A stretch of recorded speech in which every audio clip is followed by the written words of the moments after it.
Golly, man.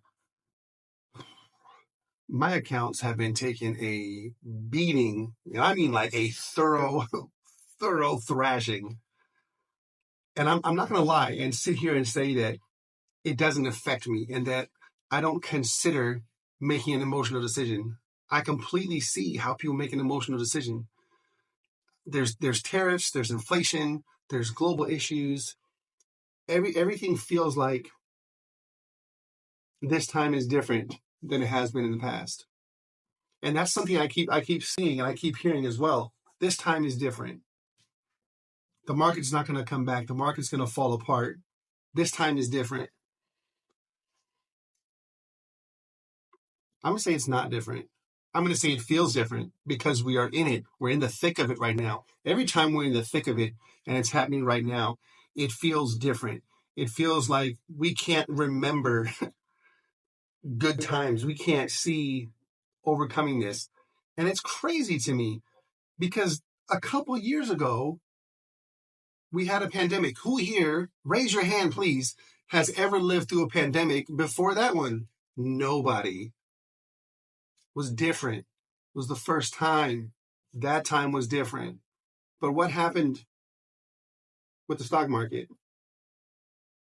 Yes, it got pummeled for a little while, but it bounced back and reached all-time highs, which is not different.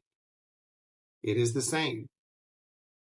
And it's done that. If you look back, like there's been many times where things have been different and felt like this is a new animal. But the end result, if you wait long enough, is up and to the right, up and to the right, up and to the right. That's the general way that the stock market goes.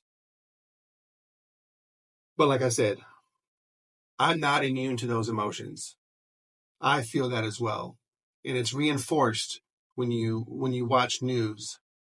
And I think it's important to try to remember, like, scaring people and bad news sells. And I'm not trying to get political or anything here at all, but there's a reason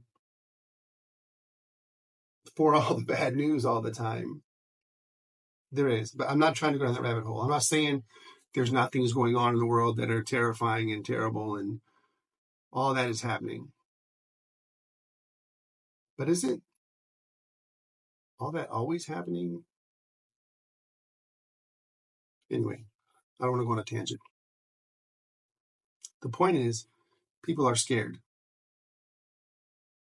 People are panic selling. People are losing a lot of money that they worked very hard for, myself included. Right? Last time I checked, I was down like 45,000, which is a lot of money for me. I've never been a super high earner. That's a lot of money for me. That's a lot of work for me. It's a lot of overtime. It's a lot of side hustles. It's a lot. So of course, I get emotional about it too. But it's not real losses, right? They're paper losses. My accounts are down. My accounts are red. But unless I act, unless I sell at that loss, it's not a realized loss. Which brings you to the first thing I want to talk about, and it's what not to do. And I kind of just said it. Do not panic sell. Do not let your emotions get the best of you. And I say that like it's an easy thing. And again, I want to reiterate, it's not an easy thing. Because when you're in that position, when you see your money evaporating and you remember how hard you had to work and grind to get that money, all you want to do is make that stop. Right? I just want that to stop. I want to stop seeing my money evaporate before my very eyes. That's what you want. And that could lead you to make that panic sell. Understandably.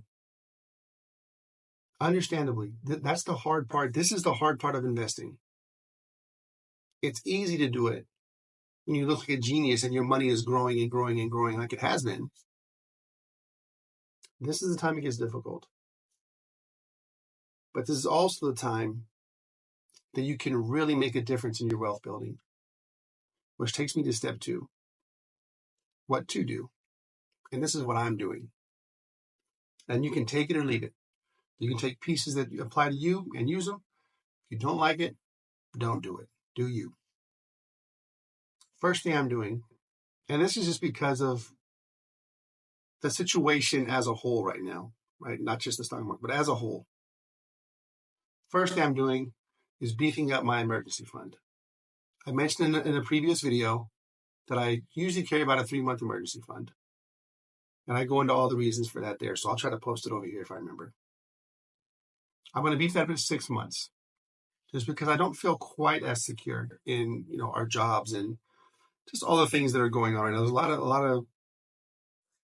of political stuff going on, a lot of people losing their jobs, all of that. So I'm beefing up to 6 months because my main objective is always to keep my family safe, right? Financially is part of that.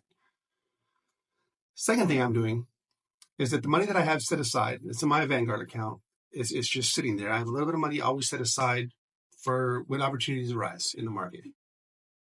I'm using that money to add on to what I already do. So I already dollar cost average, which means that every week I have a set allotment that goes into my different accounts. And that doesn't change regardless, right? It's automated, it's done, it's set. I don't care what's going on in the market, that always happens. But when the market goes down the way it has been, I typically like to add to it. So this is another number you can personally choose, whatever you feel comfortable with. For me, I stick around 5% just because it's easier. It's round numbers. But sometimes it's 3%, sometimes 4%, sometimes 5%, but typically around 5%. If the market dips, let's say I just dollar cost averages yesterday. Let's say my amount went in, but the following day I see the market dips another 3, 4, 5%. I'll take a little bit out of that fund that I have with the money just sitting there, and I add to my dollar cost average, so I invest more. If it dips another 3 to 5%, I invest a little more again. And I just keep doing that. I take a percentage out and add it in there. And I don't even have a set percentage, like 25% of what's laying away. Whatever I feel comfortable with today. But the bottom line is I buy more as the market goes down, and I kind of follow it down. Works for me, makes me feel comfortable. I'm buying at a discount, and I'm buying things that I already researched in the past. It's already part of my plan. I already like the companies, I already like the ETFs, the index funds that I'm buying. I'm just trying to reinforce my position. So if I was okay buying it at this price, I should be more than okay buying it at this price. It's logical, right? So that's my approach to it. And then the third thing I do is really, really, and like I said, I know it's not easy, try to keep my emotions in check. Try not to let emotions lead to bad decisions, and just keep everything automated. And like I said, take advantage of the discount, realizing that the day will come where I will look back and I will say, man, I'm so glad that during that time that was different, I invested heavily because it made me rich. So I hope this was helpful. I hope you have some positive takeaways and you're not terrified and scared. I know it's hard to do now. I know it's reinforced everywhere you look now. Stay positive, keep your head down, and keep pushing forward. See you next week.